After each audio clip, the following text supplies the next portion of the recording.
Bom, pessoal, boa noite a todos. Um prazer aqui, mais uma vez, estar com vocês. Nossa terceira reunião sobre a Suprema Corte. Estamos aqui mais uma vez, eu, Alonso, nossa coordenadora aí do grupo, e hoje recebendo o professor Samuel Fonteles. O professor Samuel Fonteles, vou fazer uma rápida apresentação, ele é um amigo e um cara muito estudioso. Ele é promotor de justiça no estado de Goiás, mestre em Direito pelo IDP. Hoje ele é assessor do Procurador-Geral da República, do Augusto Aras, e ele é autor de alguns livros, e um deles eu vou colocar aqui na tela para vocês verem, que é esse livrinho aqui, Direito e Backlash, que ele, apesar de não ser sobre, certo, a Suprema Corte, mas ele trata de alguns casos da Suprema Corte Americana. Me corrija, tá, Samuel, se eu não estou me esquecendo já.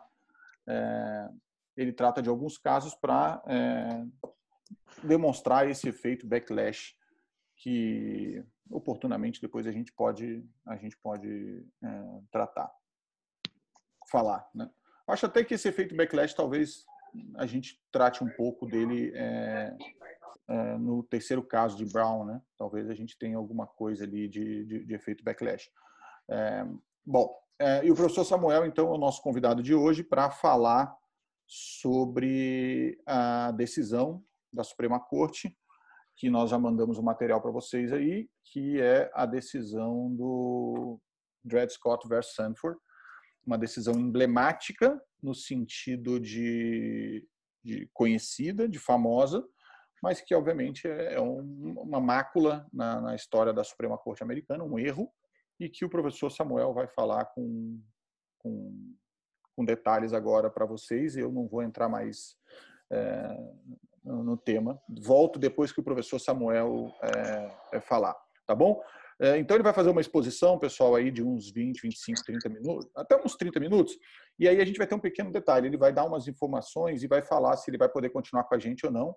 Já vou antecipar, tá bom, Samuel? Porque hoje é aniversário da filha dele. Ele tem uma filha pequena e ela dorme cedo. Então, ele me pediu para, se ela não estiver dormindo, para que ele possa, logo depois da exposição, ficar um pouco com ela antes dela dormir. Então, eu vou passar logo a palavra para ele e aí depois depois da exposição dele, com ele ou sem ele, a gente debate o caso, tá bom? Vai lá, Samuel. A turma é sua. Não sei se o Alonso quer falar alguma coisa também. Não. Fique à vontade, Samuel. Ok. Seja bem-vindo, obviamente. A gente está muito feliz de ter você aqui como convidado. Obrigado. Você que se dispôs a participar, né, do grupo. Nos honra muito você estar aqui agora falando para a gente um pouco sobre esse caso. Obrigado. Boa noite a todos, boa noite a todas. É uma honra, é uma satisfação estar aqui num grupo tão seleto, um grupo cuja presença já é um desafio, porque a demanda é muito alta e a gente sabe que tem fila de espera, então eu me sinto diante de uma audiência muito seleta. Meus caros, caríssimas integrantes do grupo, não é novidade para ninguém que Dred Scott versus Sandford, no século XIX, foi uma das decisões mais lamentáveis da história da Suprema Corte dos Estados Unidos e, em apertada síntese, nessa decisão, a Suprema Corte negou cidadania a um escravo, argumentando que esse ser humano não o era, ou seja, argumentando que um ser humano não era ser humano, era coisa. Essa foi a conclusão do Chief Justice Taney. A gente escreve Taney, né, mas do Chief Justice Taney, que escreveu o voto da maioria da Suprema Corte. Antes da gente alcançar esse precedente de 1857 e de tecer comentários técnicos sobre ele, eu queria lembrar que pouco se diz, mas no Brasil nós também tivemos os nossos casos Dred Scott versus Sandford, mutatis mutandis. Mudando-se o que deve ser mudado, grosso modo, também tivemos no Brasil precedentes absolutamente infames quando se trata de questões raciais. A verdade é que a humanidade, ela padece de uma cegueira moral. Então, os vikings escravizavam pessoas, os romanos escravizavam pessoas, os gregos escravizavam pessoas, os founding fathers, os pais fundadores dos Estados Unidos, tiveram seus escravos, e no Brasil não foi diferente. A nossa escravidão foi abolida em 1889. Mas no Brasil, já no século XVIII, nós tivemos antecedentes históricos do Supremo Tribunal Federal. No final do século XVIII, nós tivemos o Tribunal da Relação, que é uma espécie de embrião do STF. E o Tribunal da Relação, por exemplo, já foi chamado a decidir se Maria da Conceição, abro aspas porque as palavras não são minhas, escrava na condição de crioula forra, fecho aspas, tinha direito à liberdade. Palavras que me repugnam, mas que constam dos documentos oficiais. Pouco depois, já saindo do Brasil colonial, o Brasil teve um Supremo Tribunal de Justiça, também antecedente remoto do atual STF.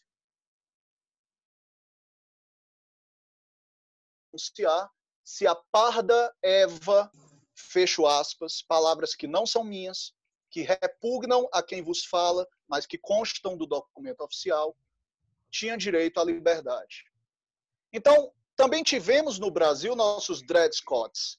A, entre aspas, parda Eva, ou a Maria, entre aspas, crioula forra, também postularam a sua liberdade. A má notícia é que eu não saberia dizer o desfecho para os meus ilustres colegas, porque os documentos oficiais não revelam o desfecho dessas ações. O que às vezes me faz suspeitar que talvez o desfecho pode não ter sido muito elogiável.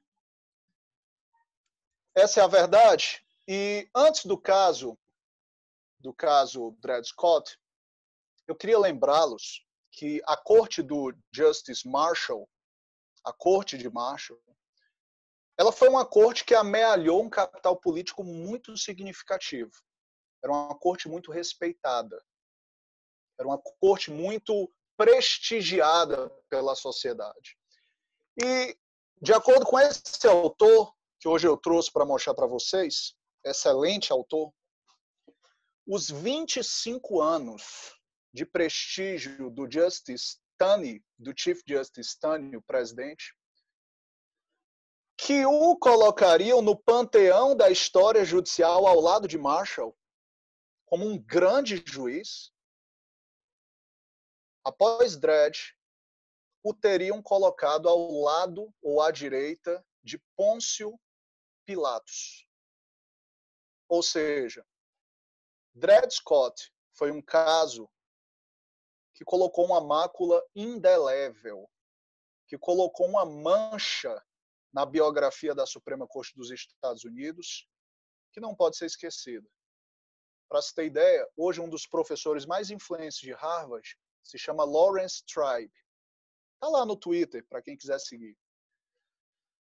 Todo dia fala mal do Donald Trump. O Lawrence Tribe, ele chega a dizer que Dred Scott é um contra-exemplo. Ele é o caso perfeito daquilo que não deve ser seguido. Daquilo que nunca mais você deve interpretar, sobre como nunca mais você deve interpretar a Constituição. Portanto, essa foi a ponderação do professor Lawrence Tribe.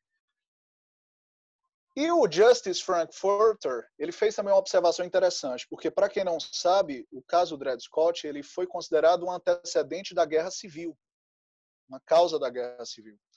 E o Justice Frankfurter chegou a dizer que era necessária, talvez, uma guerra civil para sepultar, para enterrar os dizeres que foram proferidos em Dred Scott.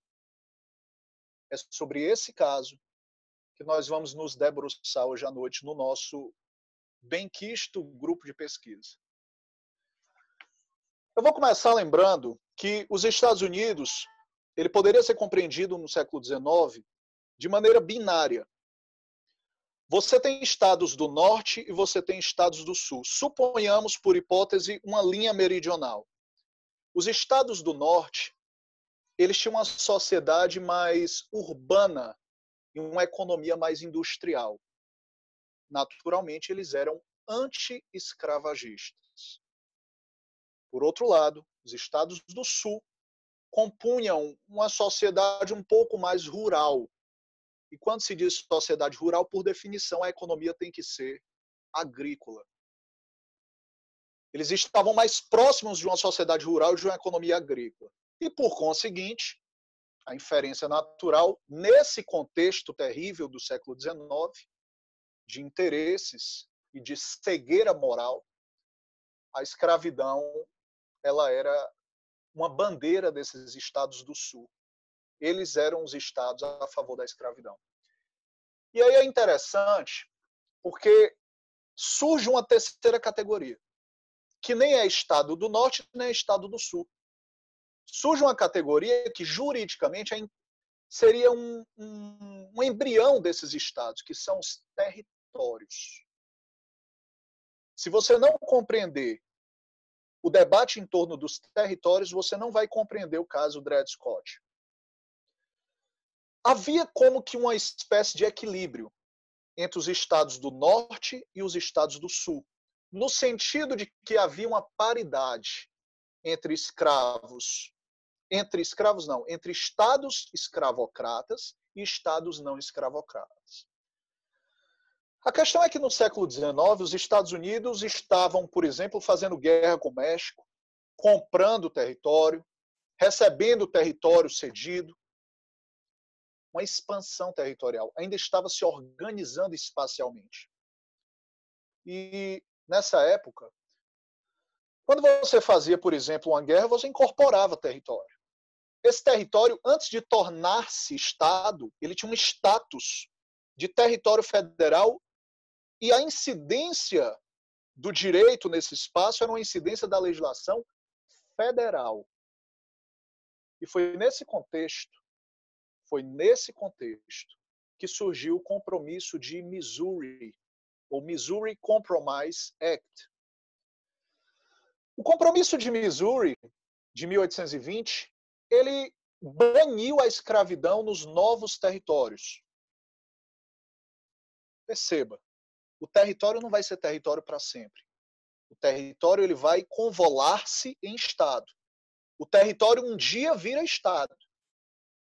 O território não é um fim em si mesmo, ele é uma etapa de transição. A partir do momento em que você bane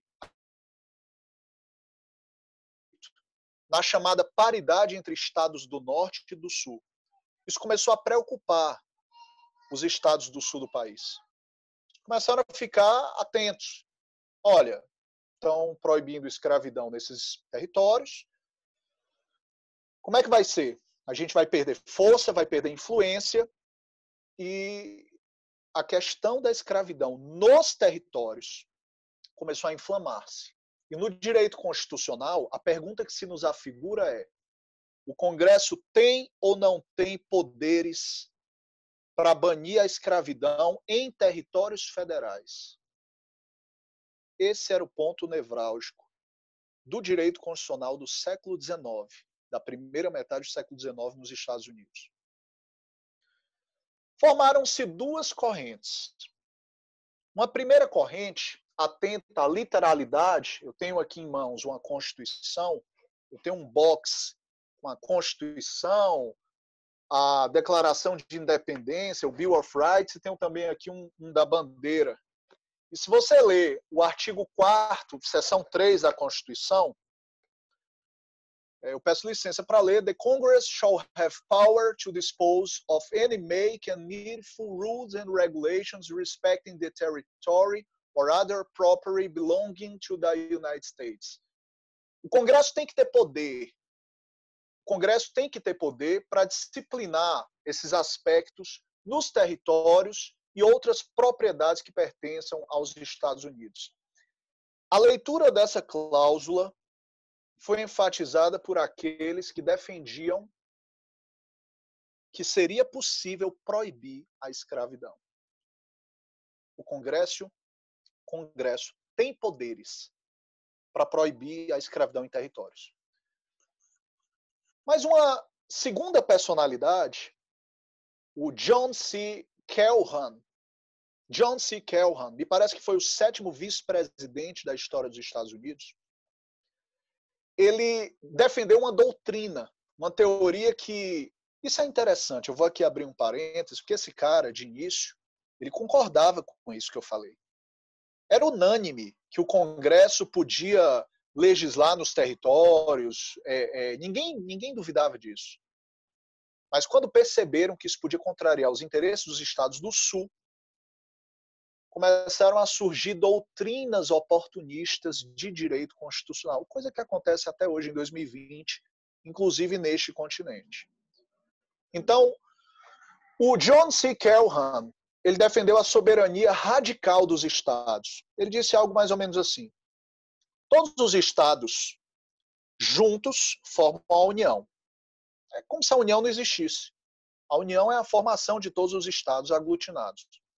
E o que é o território? O território é um pedaço do país, que, a seu turno, nada mais é do que nós, estados-membros da federação. Soberanos, dizia ele. A partir do momento que você proíbe que cidadãos de outros estados do país entrem nos territórios federais com aquilo que supostamente seria, na leitura moralmente cega dele, propriedade de um ser humano, você estaria tolhendo o direito de propriedade desses cidadãos norte-americanos, disse o senhor Calhoun. Há quem diga que o Chief Justice Taney teria levado para o caso Dred Scott a doutrina de Calhoun, mas essa leitura não é muito precisa. Na verdade, Calhoun fez uma leitura ainda mais radical. Mas há quem considere que o caso Dred Scott teria sido um porta-voz dessa doutrina. O que eu quero que os senhores e as senhoras entendam é que pairava um profundo desacordo político, que na época não conseguia ser solvido pelos canais políticos tradicionais. Eles estavam obstruídos. O Congresso da época não estava conseguindo sozinho pacificar a sociedade norte-americana. Era necessário mais. E nasceu um clamor social para que a Suprema Corte dos Estados Unidos trouxesse concórdia, trouxesse harmonia, trouxesse paz para aquela sociedade. Esse é o background do caso Dred Scott. Se vocês analisarem, por exemplo, o Wilmot Proviso Act, foi uma proposta de proibir escravidão nos terrenos oriundos da guerra com o México. Isso gerou uma confusão terrível. Esse Wilmot Proviso Act, ele é considerado, inclusive, como uma das causas da Guerra Civil.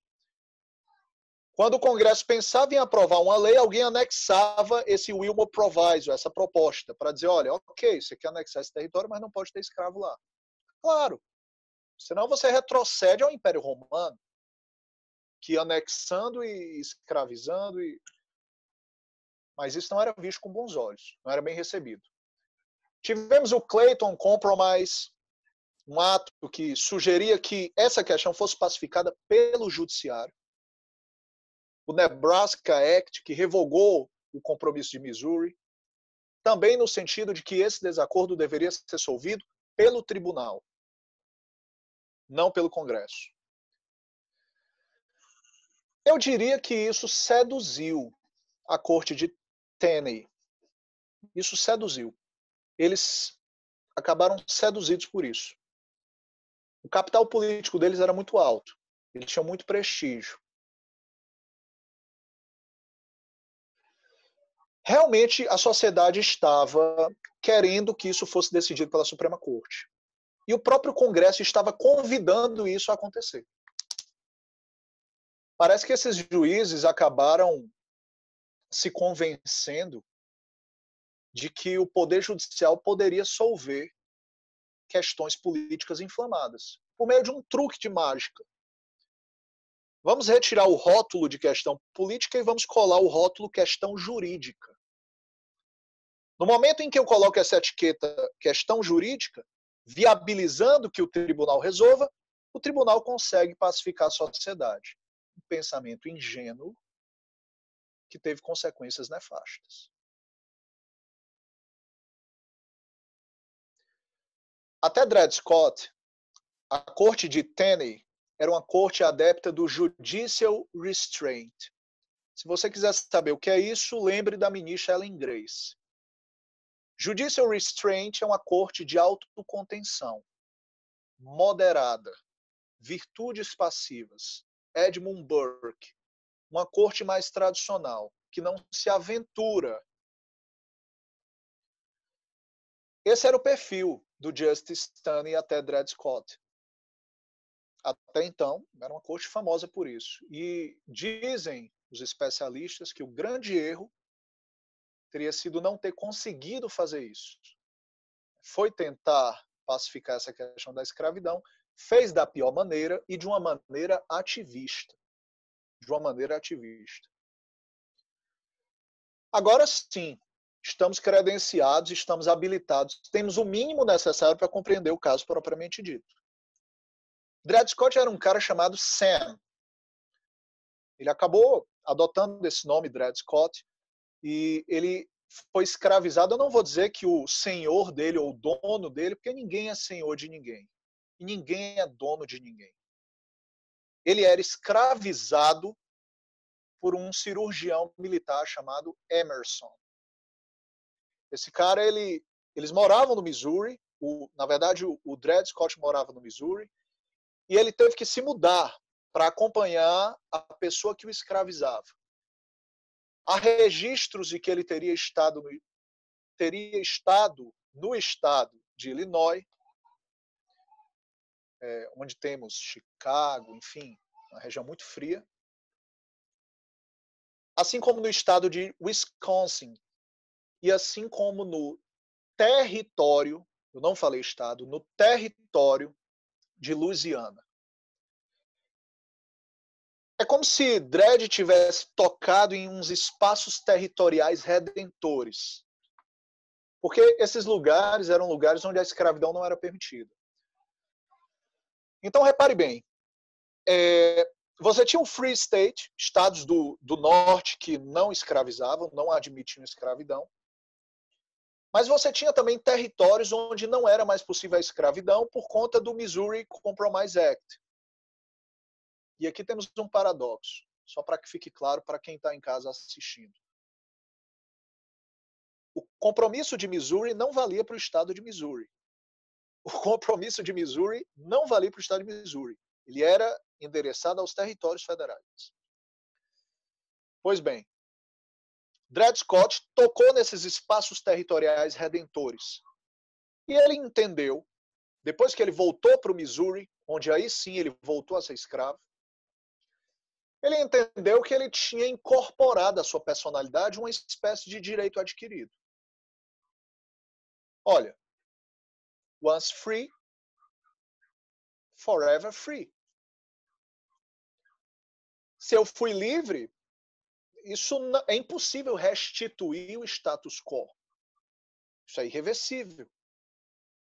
E essa era a doutrina que prevalecia no Poder Judiciário de primeiro grau de jurisdição do Missouri.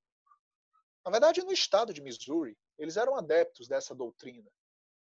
A doutrina do once free, always free.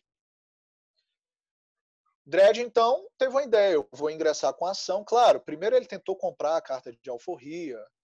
O primeiro homem que o escravizou, na verdade não era o primeiro, mas quem o escravizava, o Emerson, cirurgião militar, morreu. A viúva teria sido a nova escravizadora dele.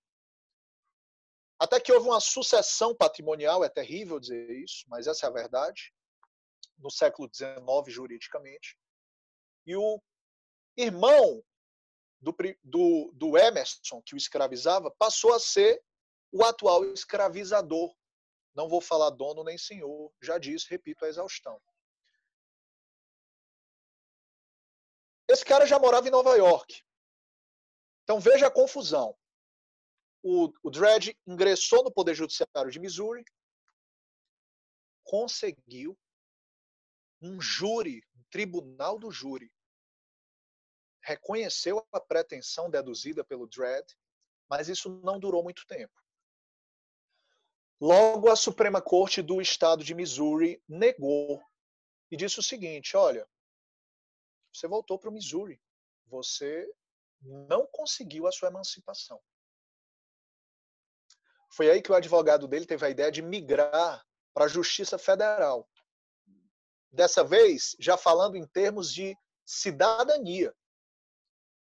O novo escravizador já estava em Nova York e começaram a discutir mesmo a questão da cidadania propriamente dita. Também não logrou êxito na Justiça Federal. O caso finalmente chega à Suprema Corte dos Estados Unidos. Vários casos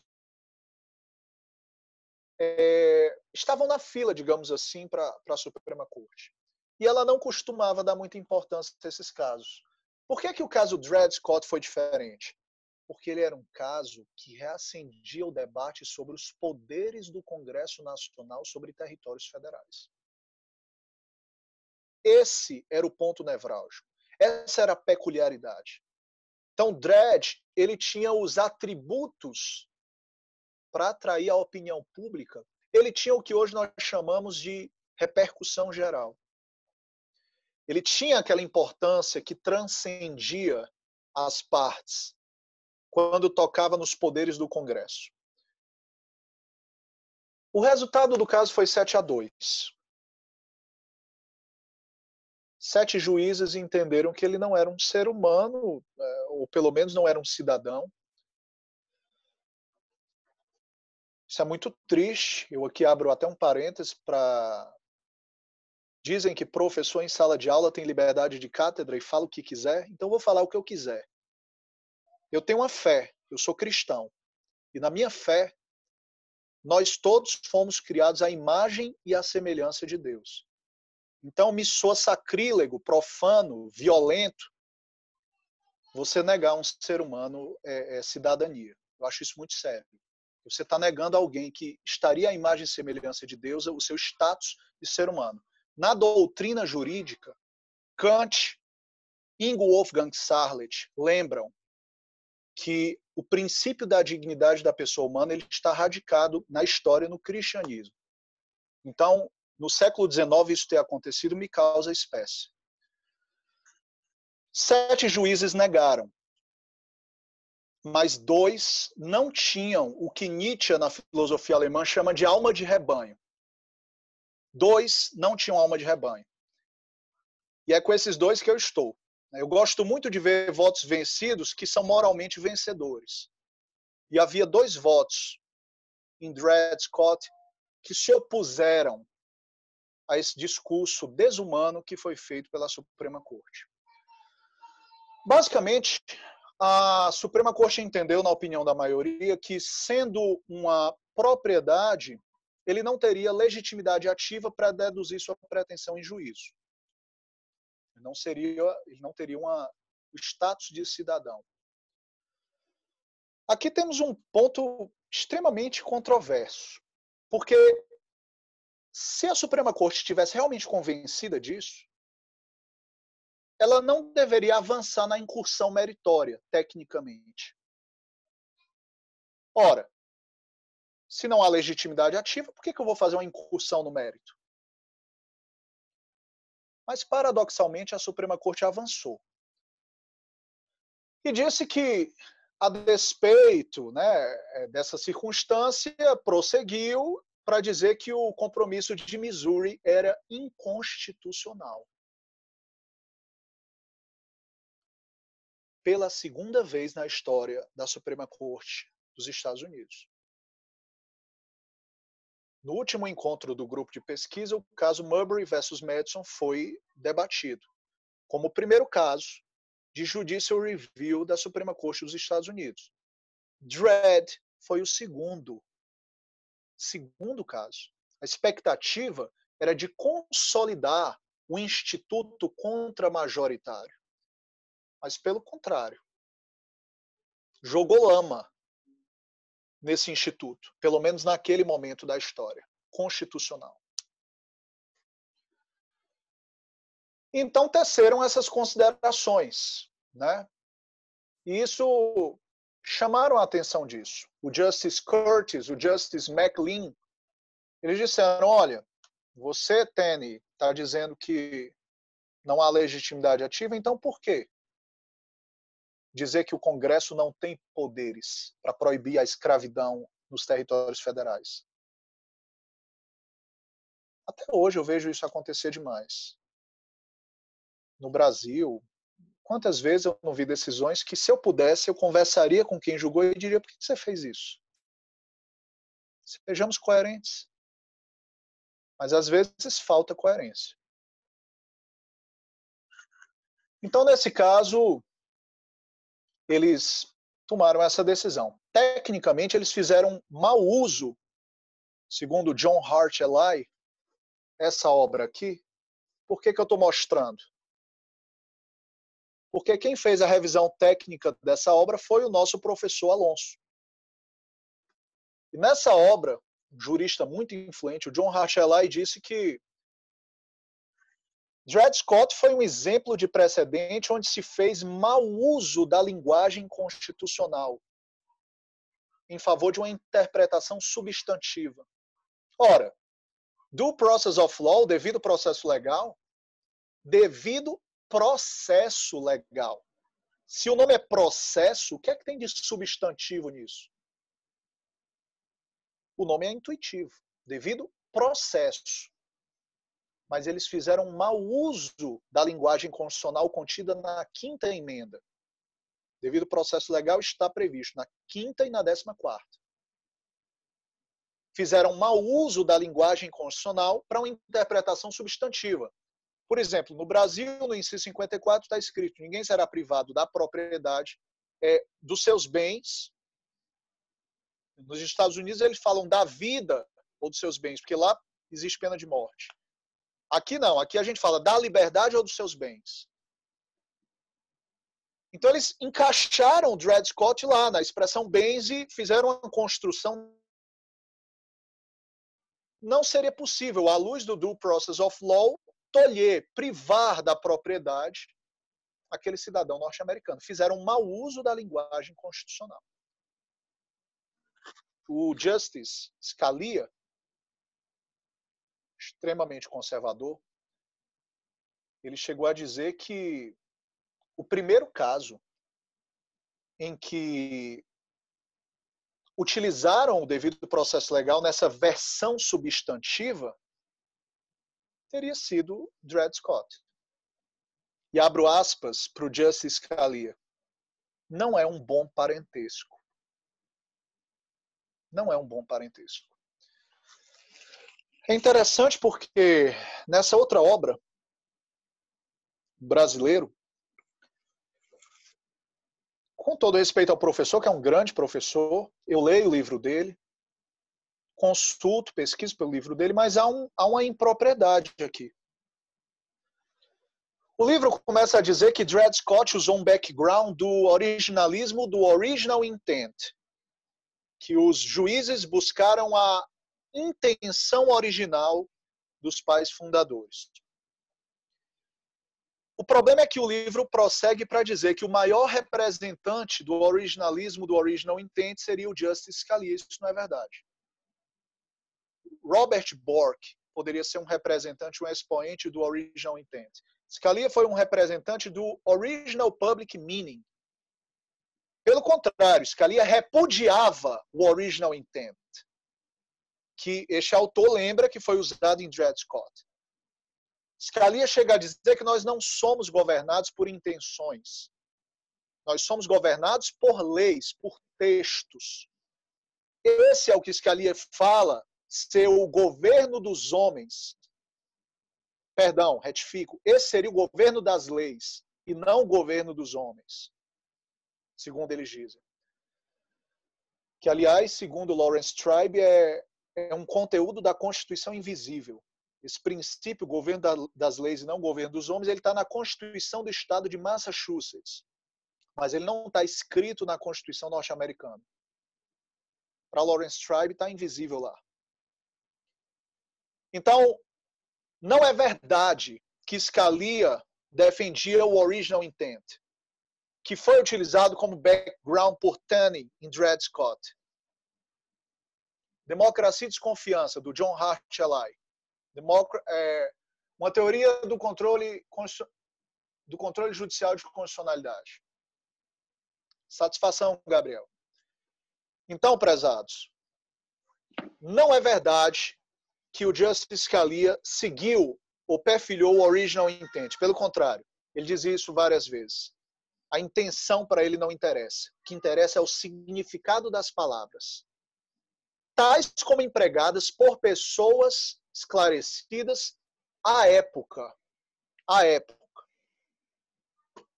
Ele busca o significado contemporâneo no texto, não a intenção original. Não por acaso que Sunstein fala que o originalismo do seu avô já é diferente do originalismo do seu pai e talvez da sua irmã mais velha. Há aqui um problema, um aguilhão semântico. Essa palavra é plurissignificativa. Eu estou falando dela, você está falando dela, mas cada qual dos interlocutores se remete a um significado particular. A mesma coisa existe com positivismo, a mesma coisa existe com feminismo, que tem várias ondas, várias correntes. Não há consenso sobre essas escolas. Portanto, que isso fique muito claro. Scalia defendia o texto. E o texto da Constituição era muito claro.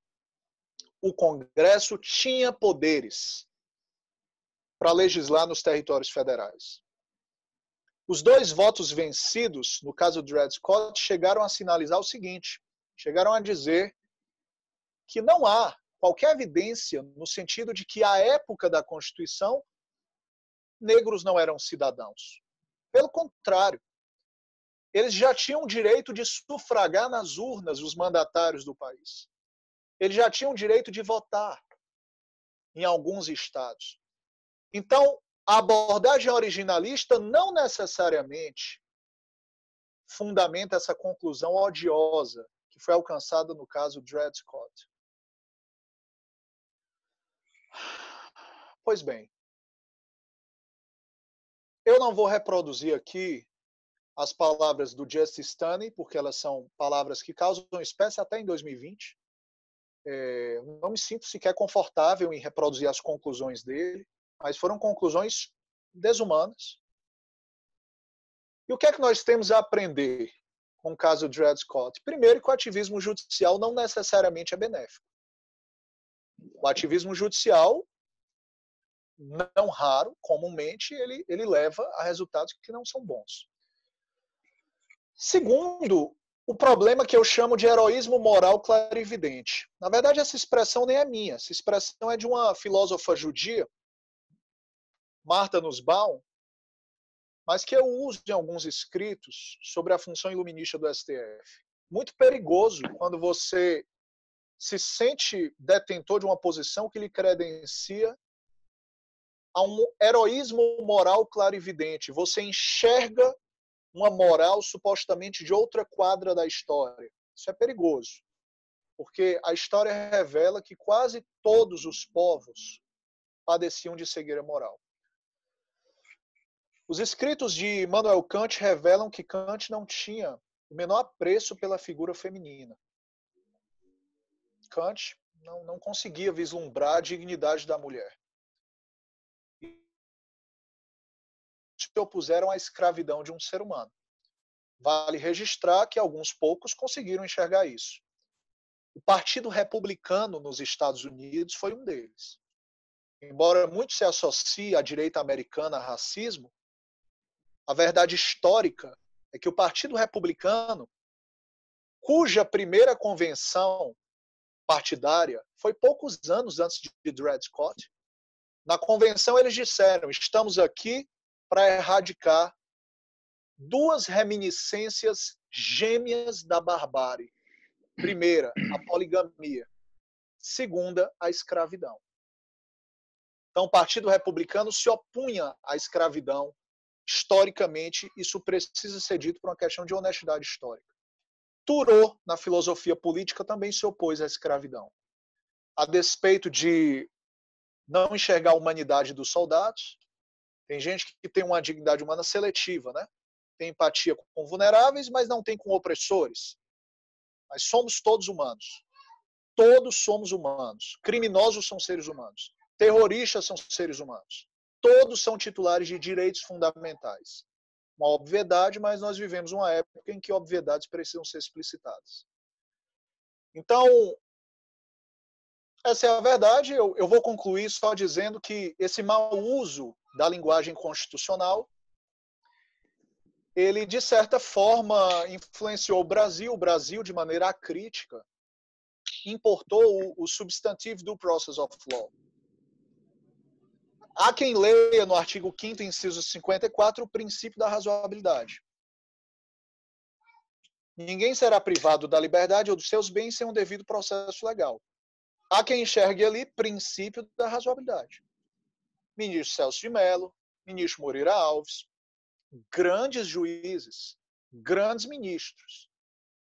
Mas nunca é demais lembrar que esse parentesco não é dos melhores. Muito obrigado, uma boa noite para vocês. Muito obrigado, Samuel. Simplesmente fantástico. Acho que todo mundo aqui compreendeu com absoluta perfeição e com a profundidade que você trouxe, impressionante para esse caso, com detalhes e concepções políticas e até filosóficas aí que permeiam esse caso, que eu achei fantástico. Então, agradeço demais, Samuel.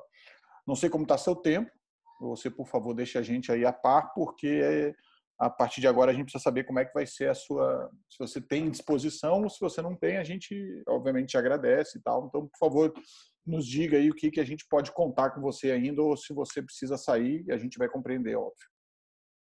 Rodrigo, muito obrigado pela compreensão. Eu ainda escuto a voz da minha filha. Então, ela está nos últimos minutinhos acordada. Eu vou pedir licença, a compreensão de vocês, para ir lá dar um abraço nela, ficar um pouquinho, porque ela já vai dormir. Claro. Mas eu passo o bastão para os professores Rodrigo e Alonso, para que esse debate possa ser... Pois sim. Antes de você ir, eu queria dizer que sua apresentação foi magnífica. Você apresentou de uma forma brilhante, Samuel, e contextualizando bem o caso. Eu acho que você conseguiu sintetizar bem a ideia do nosso grupo, que é colocar, de fato, dentro de um contexto histórico as decisões, não apenas descrevê-las, mas também, de certo modo, demonstrar como é que o contexto empurrou essa decisão, e fico muito feliz da sua dedicação, sua disponibilidade em nos ajudar aqui, colaborar. Meus parabéns e agradeço de coração pela imensa contribuição que você colocou de uma forma brilhante, de uma forma impecável, e embora sinta muito por você ter que ir, compreendo perfeitamente as razões e o motivo, e aguardo você no próximo encontro.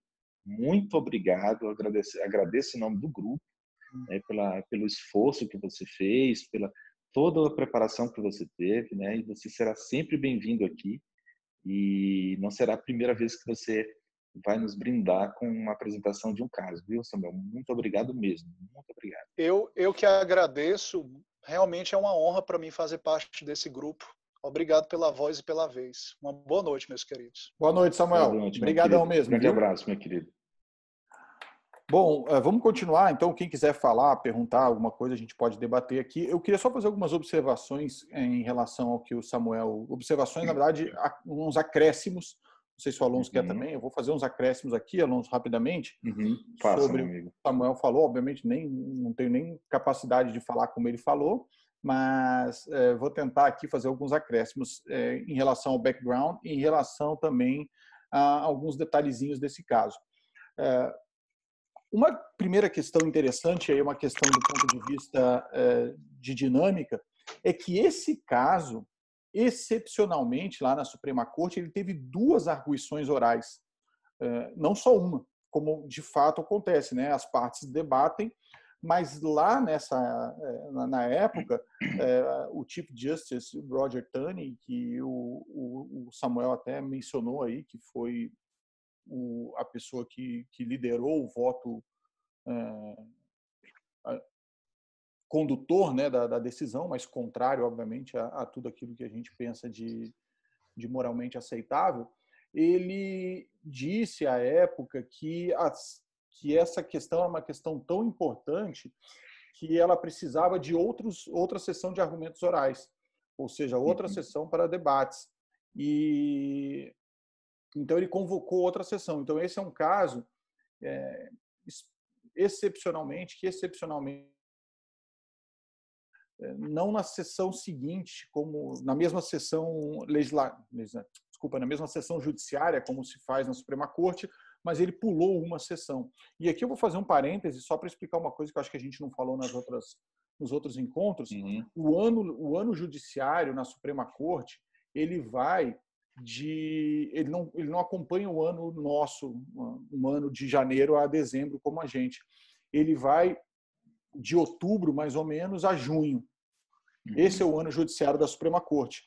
Então, todos aqueles casos que entraram, né, no ano anterior, eles são decididos e ouvidos entre outubro e junho, e as decisões são liberadas até 30 de junho.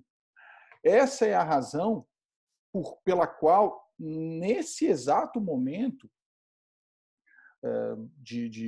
nesse exato momento de tempo, todas as sessões da Suprema Corte, agora em junho, estão criando várias expectativas, porque várias decisões estão para serem divulgadas, exatamente porque o ano judiciário deles acaba agora em junho.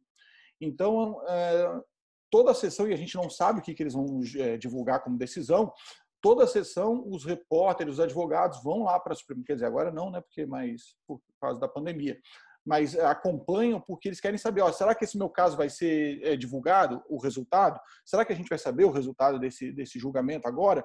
E assim, eles têm que soltar até 30 de junho, é um padrão deles, é uma cultura deles soltar até 30 de junho. Então, até 30 de junho agora, todas as decisões ouvidas que eu quero dizer, que tiveram sessão de argumentos orais, né, no ano passado e no começo desse ano, elas precisam ser divulgadas até 30 de junho. Então, a expectativa agora está muito grande na Suprema Corte. Ontem e hoje são dias que se soltam decisões. Ontem soltaram a decisão que ficou emblemática aí, que foi a do caso da proibição de demissão de transexuais e tudo mais. Então,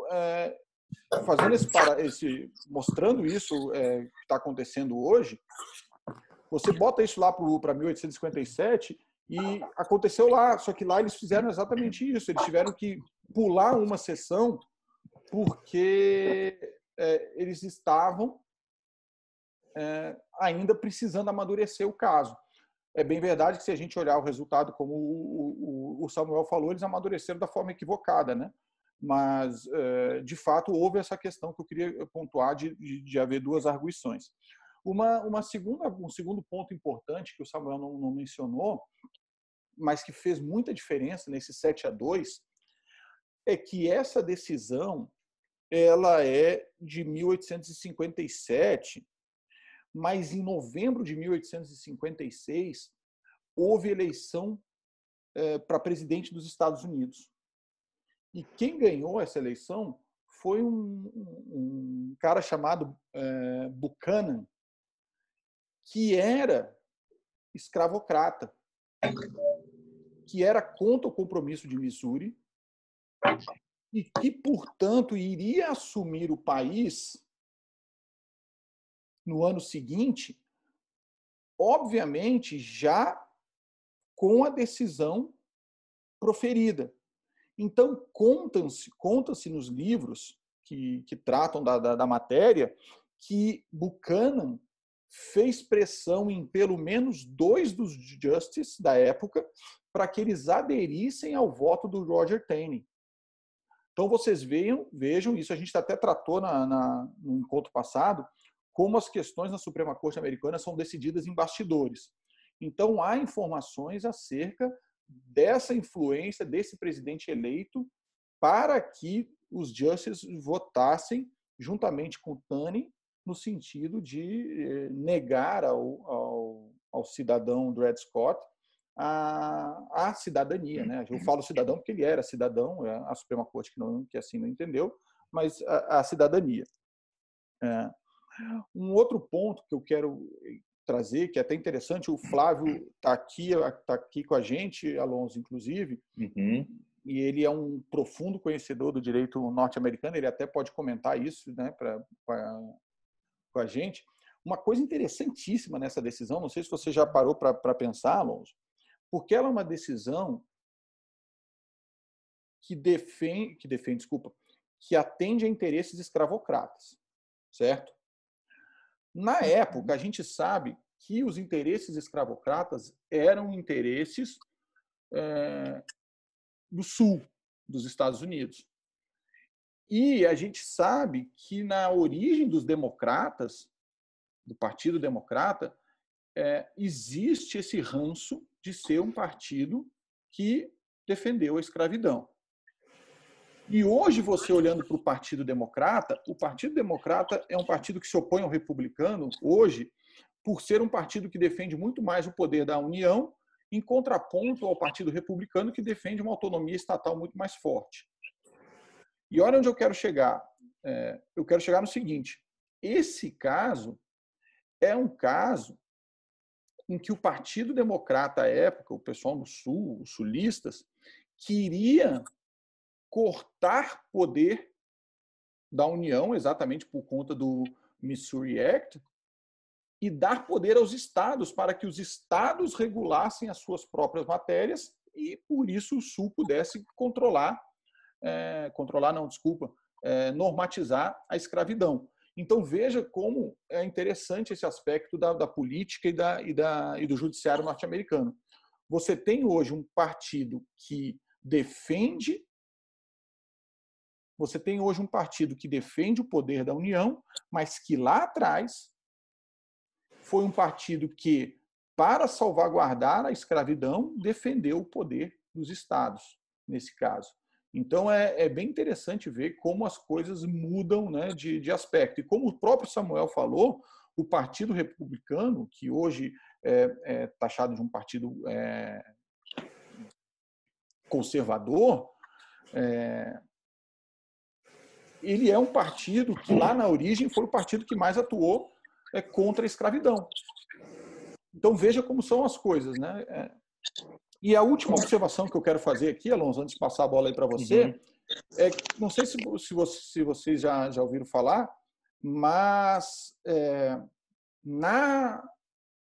me fugiu o nome agora, lápide, onde a pessoa morre, né? Fica a lápide.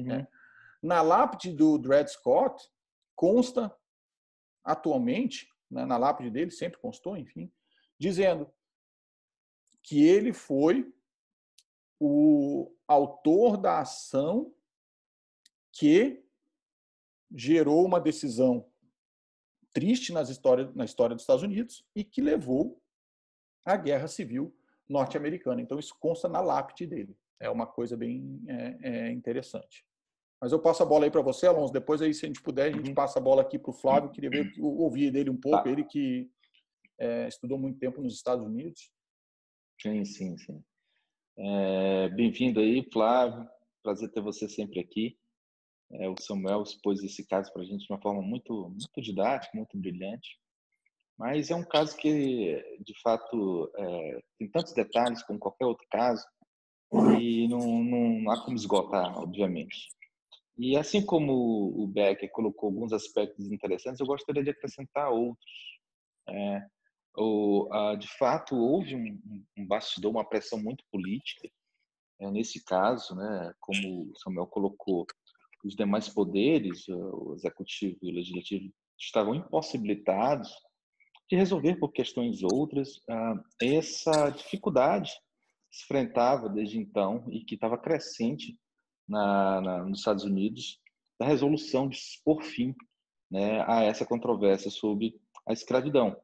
E aí jogaram tudo na conta, no colo da Suprema Corte americana, e de fato houve uma pressão, existem relatos de que os juízes daquela época foram bastante pressionados para que tomasse uma decisão resolutiva, que fizesse enfim, naquela controvérsia, no caminho e no sentido da decisão do juiz Roger Taney. E de fato, se você parar para analisar os precedentes no acervo do juiz Roger Taney, você vai perceber que, de fato, aquela decisão ela foi um ponto fora da curva, né? De fato, ele vinha caminhando para se tornar um juiz com certa reputação e respeitabilidade, mas foi uma decisão que, de fato, acabou, né, destruindo toda a sua reputação, e hoje ele é considerado como um juiz, né, do caso Scott vs. Sandford, né? E se você parar para pensar e analisar bem a decisão dele, ela tem uma série de complicações. Novamente, percebam vocês que nós estamos diante de uma decisão extremamente política. É bem verdade que ela envolve um direito constitucional, um direito constitucional importante, mas é uma decisão extremamente política revelada pelo seu próprio contexto, né?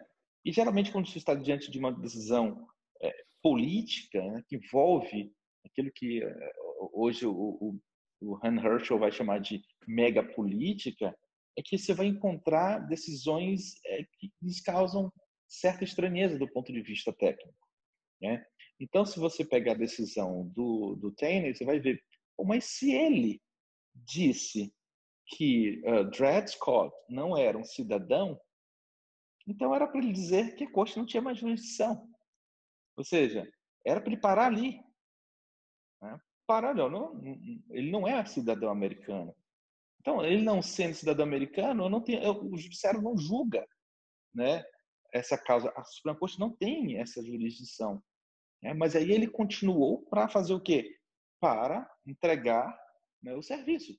Para, portanto, resolver, né, aquele problema cuja a tarefa foi atribuída à corte, né, implícita ou explicitamente, né, seja por meio da pressão de jornais de um lado ou de outro, né, de políticos de um lado ou de outro. Então, é uma decisão problemática até do ponto de vista técnico, e aí isso nos lembra lá o Marbury versus Madison que nós analisamos Eu ia falar isso, no Alonso. encontro passado, não é, Rodrigo? Eu ia falar Então, isso, porque assim, lá a mesma coisa, a gente teve uma inversão técnica, né? Lá em Marbury versus Madison, eles primeiro julgam o mérito da pretensão para depois julgar uma questão técnica que era a inconstitucionalidade da norma. Então, a Suprema Corte, na segunda vez em que ela vai analisar uma inconstitucionalidade de uma norma, né, na história, que foi em 1857, ela também comete uma impropriedade técnica, que é exatamente o que você está falando. Exatamente. E aí ela avança para tentar resolver a questão. De fato, assim, eu não, assim, pelo que assim, eu pouco conheço do histórico, do acervo da Suprema Corte, assim, do que eu conheço, eu não consigo apontar, e eu acho dificilmente um jurista americano conseguiria apontar uma decisão tão desastrosa, uma decisão tão uma decisão de Dred Scott. Ou seja, você afirmar que um ser humano não é um cidadão e que, portanto, se você for ler, eu vou me permitir aqui relembrar algumas passagens da decisão redigida pelo Roger Taney, ele vai dizer assim, olha, os Estados Unidos é um país construído por brancos e para brancos. Ele é um país, portanto, no qual não há espaço para pessoas como Dred, né? E aí ele vai dizer o seguinte, e resgatando um pouco que o Samuel falou aqui, ele vai fazer uso de um originalismo para justificar a decisão dele, dizendo, olha, quem redigiu a Constituição não o fez para os escravos. Ou seja, quem redigiu essa decisão estava consciente de que ela não se destinava a eles, né? Nós, o povo, né, we the people, não incluía escravos. Então, ele de fato não é um cidadão americano porque os constituintes, os pais fundadores, o excluíram, né? Claramente, eles não eram. Inclusive, né, os próprios pais fundadores, muitos deles tinham escravos. Então, era lógico, na argumentação do Tanner, né, sem querer, obviamente, defender, mas ele fez uso desse resgate histórico do momento constituinte, do momento fundador dos Estados Unidos. Não, esse documento aqui, que você está buscando em seu favor, não foi feito para você. Você não faz parte desse projeto, né? E é por essa razão que as emendas, né, pós-guerra civil vão deixar bem claro que é qualquer cidadão nascido nos Estados Unidos, né? Então, a decisão ela faz uso de um originalismo em desfavor de um princípio que a Constituição consagra, né? É claro que as constituições elas fazem um conjunto de exceções dos direitos fundamentais, eles possuem exceções expressas no texto constitucional. Por exemplo, a Constituição brasileira, por exemplo, liberdade de expressão, vai ter uma exceção ali, o anonimato, a vedação do anonimato, mas a Constituição americana ela não fazia isso expressamente. Ela não fazia isso tão expressamente. Obviamente tinha a interpretação da propriedade, né, dos escravos como propriedade, mas é curioso quando você vai ver no material que a gente passou para vocês, as passagens que são destacadas da decisão do Roger Taney são uma passagem que utiliza um originalismo, né, aquela, para nós aqui no Brasil, uma interpretação histórica da intenção, da vontade do legislador em desfavor de um princípio que a própria Constituição consagra, né? E de fato, essa seria a única argumentação convincente, né, para ele. Então, eu acho que embora tenha sido utilizado de uma forma, por assim dizer, péssima para o resultado da decisão, né, e uma decisão que vergonhosa, mas era a saída que ele tinha para fazer isso. Ocorre que, como o próprio Samuel falou, foi uma decisão que foi estopim, né? Não foi a única razão, né? Mas uma decisão que foi estopim para a Guerra Civil, mas foi também uma decisão, né, para se colocar fim, né, a toda essa história com a 13ª e a 14ª emenda à Constituição norte-americana.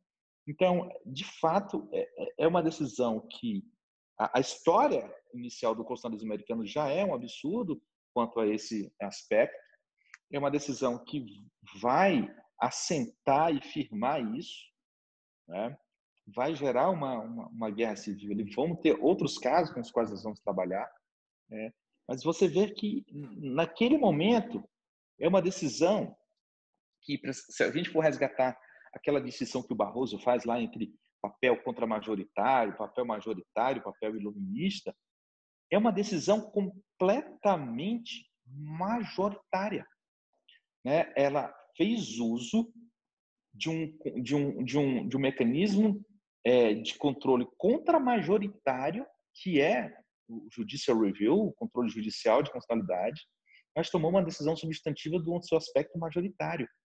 Ou seja, até o papel da corte, de uma corte constitucional, né, como uma instituição que impõe uma decisão, na maioria dos casos, contra-majoritária, foi abandonado em nome, portanto, de uma decisão majoritária. Ou seja, observem que muitas vezes as decisões majoritárias, ou seja, aquelas decisões que elas não vão em socorro de minorias, mas vão beneficiar uma opinião majoritária na sociedade, elas são muitas vezes problemáticas e muitas vezes elas geram essas disfuncionalidades, né? Elas geram, portanto, esses estigmas e geram essas decisões tão vergonhosas como na história. Então, o que eu queria dizer é que, embora essa decisão tenha se baseado nesse aspecto histórico, tenha sido uma decisão assim, ela foi um passo importante para uma luta por reconhecimento de uma minoria, em seu aspecto, obviamente, de direitos, mas de uma minoria na história dos Estados Unidos. E, de fato, eu concordo muito. Quem leu todo o material vai ver é de revirar o estômago algumas passagens da decisão. Até para quem vivia aquela época ali era absurdo. Vindo de uma Suprema Corte, uma redação como aquela, esse documento não lhe pertence, isso não foi feito para você, você não é um cidadão americano, você não é um igual. Né? A Constituição é uma Constituição para brancos, feitas por brancos. Muitos de nós, certamente, se vivêssemos aquela época, ficaríamos igualmente enojados de uma decisão como essa. Então, é uma decisão, de fato, eu não diria para ser esquecida, mas uma decisão para ser sempre lembrada como um erro. Então, esses comentários que eu gostaria de acrescentar, Rodrigo, de como a gente vai, a partir desse caso, perceber esses passos lentos, mas também um processo contínuo de luta por reconhecimento que até hoje perdura. Prova disso são os acontecimentos das últimas semanas. Então, a luta por reconhecimento dos negros dos Estados Unidos, ela começa aí. Essa época começa com uma negação. Então, muitas vezes, as conquistas, ela vem primeiro de uma negativa, de uma negação, sobretudo de uma instituição do Estado. Vai falar, Rodrigo, fica à vontade, querido. Não, eu concordo totalmente com você, com o Samuel. Acho que foi um erro. Até no Twitter essa semana eu falei que foi um dos maiores erros. Alguém me perguntou se não teria sido o maior. Pode ser o maior erro. O problema é que tem mais 2 erros da Suprema Corte que são... um a gente vai analisar na próxima também, né? Que é a sequência, que é Plessy versus Ferguson, que também trata de discriminação, que também é um erro da Suprema Corte, e tem o erro em Korematsu versus United States, Locke, né? Que também é um erro muito grave da Suprema Corte. Mas, sim, essa é uma decisão triste, mas, como você falou, essa decisão talvez ela tenha vindo para que as coisas pudessem ter sido feitas da maneira como foram, de uma certa forma, com uma guerra e com uma libertação que demorou. A gente sabe, a gente vai tanto que a nossa sequência aí de estudos é exatamente chegar no ápice, né, que é Brown versus Board of Education, que foi a decisão que livrou os Estados Unidos dessas amarras do racismo, pelo menos do ponto de vista jurídico, né? Que a gente sabe que cultural ainda acontece, tanto que a gente está vendo aí nas manifestações. Mas sim, essa decisão foi importantíssima para a gente estudar os erros, e acho que os erros da Suprema Corte precisam também, não adianta de passar pano aqui em erro, a gente tem que, obviamente, botar o dedo na ferida, e essa é a função do nosso grupo de pesquisa. Por isso, esse caso, a gente começa com o caso emblemático, e semana que vem a gente vai tratar de outro emblemático para depois chegar em Brown. Bom, mas eu queria aqui, antes de passar a palavra para as pessoas que pediram, eu queria só ouvir o Flávio, não sei se o Flávio... Também, gostaria muito de ouvir o Flávio. Só para explicar, o Flávio ele vai estar aqui com a gente, ele está aqui com a gente já nos encontros, ele vai falar para a gente, ainda não decidiu o caso, mas eu quero que ele fale de um caso específico, não sei se ele vai aceitar, que ele conhece muito, que é Nixon versus United States. É um caso que ele conhece bastante, não mais para frente, quando a gente for falar de liberdade de imprensa, tal, ele é um caso que ele domina bastante. Então, só para apresentar rapidamente, o Flávio vai fazer umas considerações aí. O Flávio fez um mestrado e doutorado nos Estados Unidos e morou, acho que total da vida, aí, uns 5, 6 anos nos Estados Unidos, né, Flávio? Se somar tudo aí, deve ter dado mais ou menos isso. E é um cara com quem eu consulto bastante, porque ele sabe muito, muito mesmo de direito americano.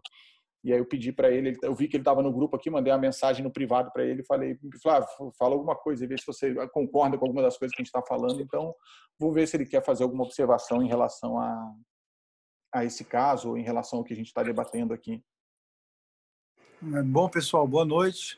Eu confesso para vocês que eu não vim preparado para falar tecnicamente no caso como o Samuel e o Alonso e o Becker. O Samuel, eu acho ele uma pessoa brilhante, já tinha tido a oportunidade de ouvir ele, inclusive pessoalmente, aí no IDP, e acho que a explanação dele foi muito boa.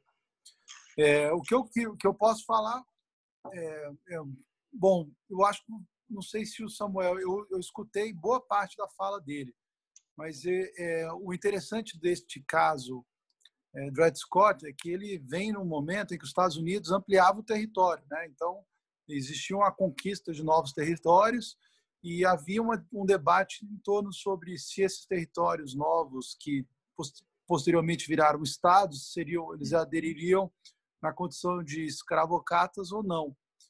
E o compromisso do Missouri, que foi mencionado, é justamente em torno dessa decisão. Alguns, como Arkansas, territórios e o próprio Missouri, aderiram na condição de escravocratas.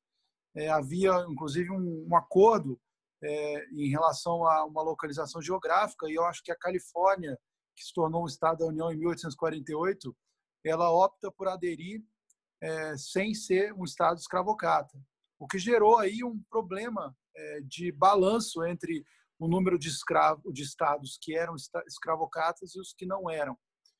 E a decisão Dred Scott, ela de fato é considerada a mais infame da história, né, pelos doutrinadores e professores acadêmicos americanos, mas ela é uma decisão ela é covarde por conta justamente da ciência, de que se sabia que uma adesão no sentido contrário levaria à guerra, né?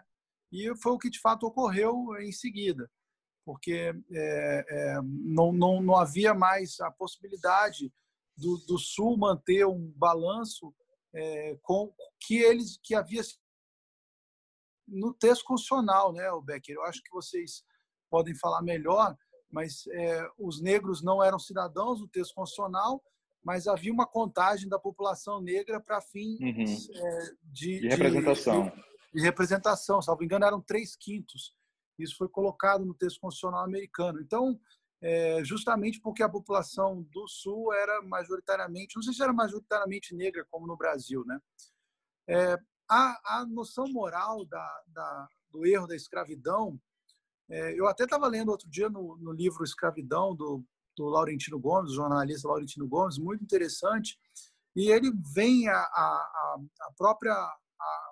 o Reino Unido, né, a Inglaterra muda a postura a partir do século XVIII, né? Acho que no século XVIII é quando os ingleses consideram a escravidão, passam a considerar a escravidão como um crime e, inclusive, começam a repudiar o tráfico negreiro.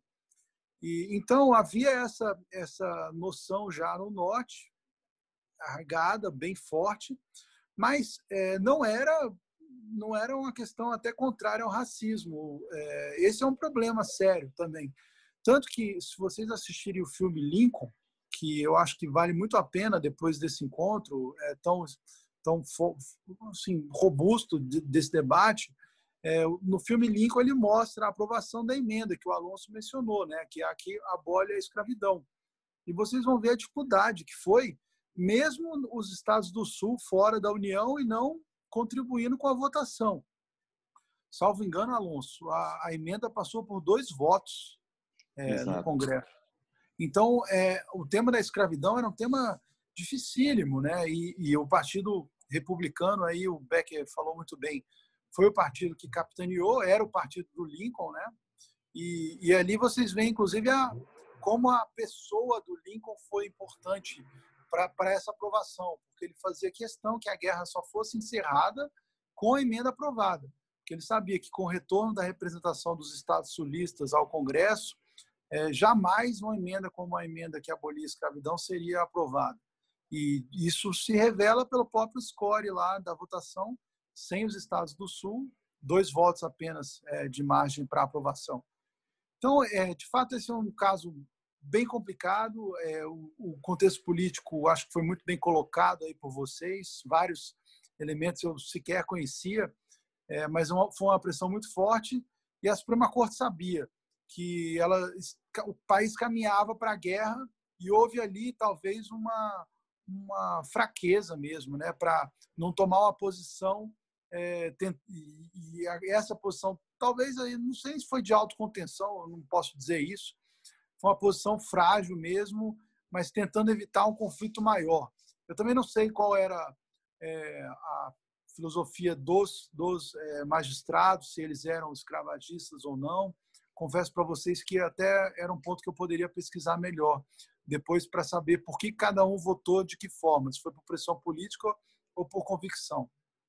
E, por fim, é uma questão muito técnica, eu acho que o Samuel colocou isso muito bem, as diferenças do originalismo nos Estados Unidos. O Scalia, que acabou sendo o maior jurista que advogou o originalismo nos Estados Unidos, e o originalismo voltou a ter força a partir da década de 80, ele não defendia a noção do originalismo como do intento original dos pais fundadores.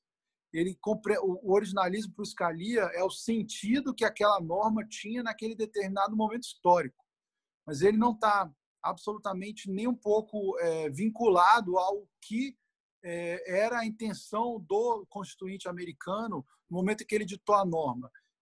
Como Samuel bem colocou, ele estava vinculado ao texto da norma tal qual compreendido.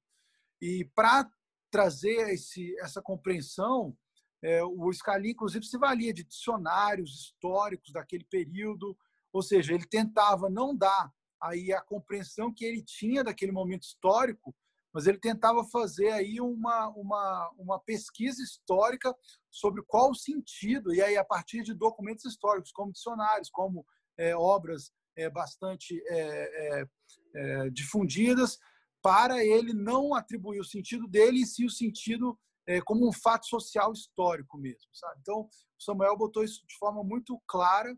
Ele até citou que o Bork, né, o Robert Bork, foi um nomeado pelo presidente Reagan e cuja a indicação foi rejeitada pelo Senado, era um originalista no sentido da intenção, da vontade do constituinte, do legislador, e porque os dois se diferem nesse ponto, sabe? E, enfim, eu acho que é isso, Becker, que eu queria colocar. Estou à disposição também para o debate e eu agradeço demais. Acho que foi muito, muito boa a participação do Samuel, sua e do Alonso, e eu acho que é um caso que realmente merece essa reflexão toda que está tendo hoje. Obrigado. Obrigado, Flávio.